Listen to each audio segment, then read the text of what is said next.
all have this one instrument that we play every single day. But you know what? Most of us are pretty terrible at actually using it. I am, of course, talking about your voice. So, what if I told you there are a few simple changes you can make right now to make sure that every single time you speak, people don't just listen, they are completely captivated?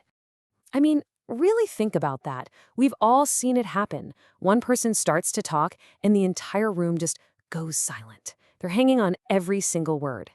Then another person speaks, and it's almost like they're invisible. Well, I'm here to tell you it is not magic, and it is definitely not some big mystery. There are actual learnable reasons this happens, and we're going to break them all down. This quote just nails it, doesn't it? The exact same tool, the same instrument, can start a war or create a lifelong bond.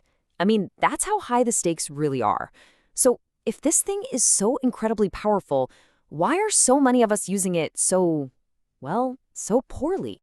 And this feeling right here, oh man, this is the core of the problem.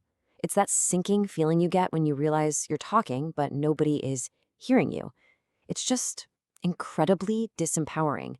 But here's the truth, and I really want you to hear this. That's not a permanent state. It's probably just a few really common and very fixable habits. So what are these habits? Well, I like to call them the 7 deadly sins of speaking. These are the conversational traps that we all fall into from time to time that make people instantly tune us out. And trust me, once you see them, you cannot unsee them. That's right, there are 7 of them. And as I list them out, I want you to do a little mental check. Be really honest with yourself. Which one of these are you guilty of? Because awareness is always the very first step to making a change. Okay, first up, we have the conversational poisons: gossip, judging, negativity, and of course, its miserable cousin, complaining. Then you've got the habits that just obliterate your credibility: making excuses, wild exaggeration, and dogmatism, which is basically when you confuse your personal opinions with undeniable facts. Even just one of these can completely kill a conversation. Okay, so we know what not to do, but let's be real, that's kind of the easy part. The real question is, what should we be doing instead? What's the actual foundation for powerful, effective speech?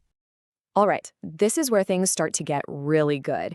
Instead of just trying to avoid the sins, we can focus on 4 really powerful cornerstones. And the best part? They spell out a word that's super easy to remember: hail. And no, I'm not talking about the icy stuff that falls from the sky. I mean this definition: to greet or acclaim enthusiastically. Just imagine that for a second.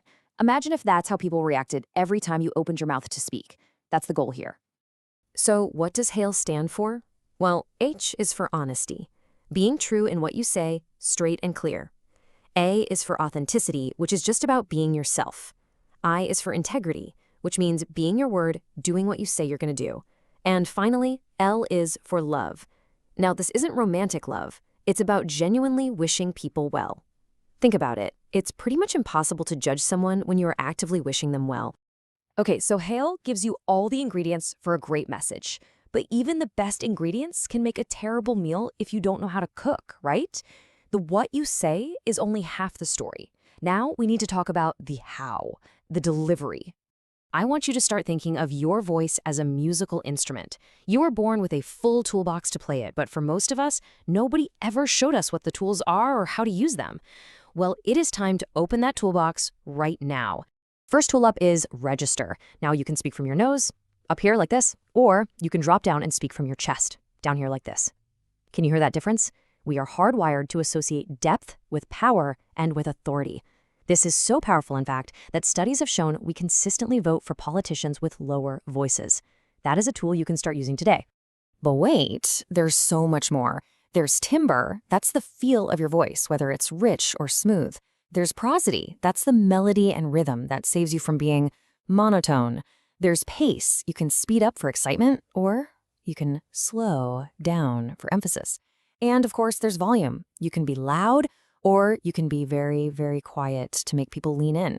You have all of these tools just sitting there, waiting for you to use them. All right, a quick little public service announcement here. With all these new tools, please, please don't become what the source calls a sodcaster. We all know one. That person on the train or in the office who just imposes their sound on everyone around them. That's not powerful speaking. That's just annoying. So use your tools wisely. So you've got this incredible vocal engine, but you wouldn't redline a car's engine the second you turn it on, would you? Of course not. The same exact thing goes for your voice. Before any important conversation, a big speech, an interview, even a difficult phone call, you have to warm it up.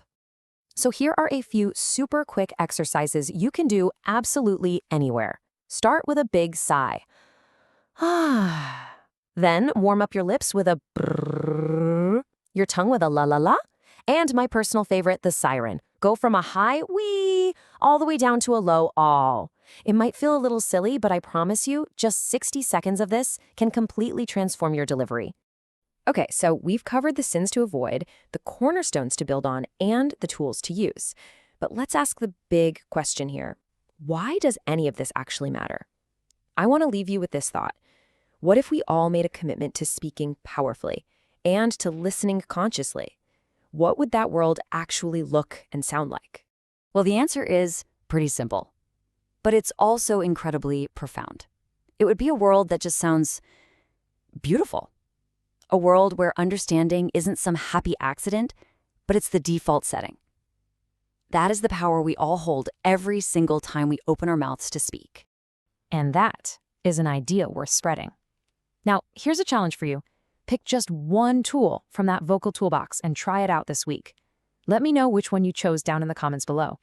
And hey, if you want more mini masterclasses like this one to help you master these kinds of essential skills, make sure you like and subscribe. Thanks so much for watching.